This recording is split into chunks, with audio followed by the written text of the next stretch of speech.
ভারতের অধিনায়ক হিসেবে সবচেয়ে সফল এমএস ধোনি। তার নেতৃত্বে 2007 টি-20 বিশ্বকাপ, 2011 ওয়ানডে বিশ্বকাপ এবং 2013 চ্যাম্পিয়ন্স ট্রফি জিতেছে ভারত।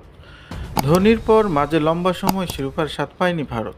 অবশেষে সবশেষ টি-20 বিশ্বকাপে ভারতকে সেই বিশ্বকাপ জিতিয়েছেন অধিনায়ক রোহিত শর্মা। এবার এই দুইজনের পার্থক্য সামনে এনেছেন তাদের নেতৃত্বে খেলা সাবেক স্পিনার হরভজন সিং।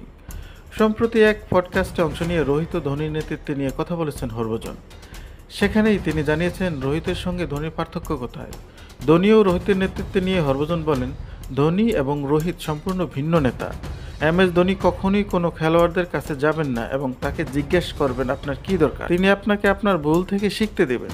ধোনির অধীনে চেন্নাই সুপার কিংসের হয়ে খেলার অভিজ্ঞতার কথা জানিয়ে উদাহরণ হিসেবে হরভজন বলেন, আমার একটা খেলা মনে আছে যখন আমরা সিএসকে এর হয়ে খেলেছিলাম।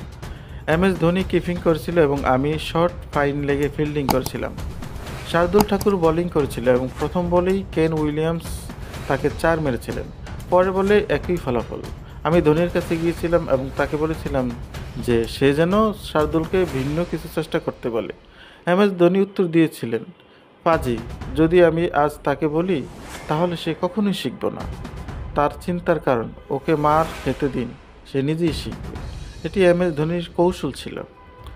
রোহিতের নেতৃত্বে নিয়ে হরভজন বলেন, সে খুব আলাদা। সে প্রতিটি খেলোয়াড়ের সাথে কথা বলবে। তিনি এমন একজন যিনি আপনার কাঁধে তার হাত রাখবেন এবং আপনাকে বলবেন আপনার কাছ থেকে কী আশা করা হচ্ছে।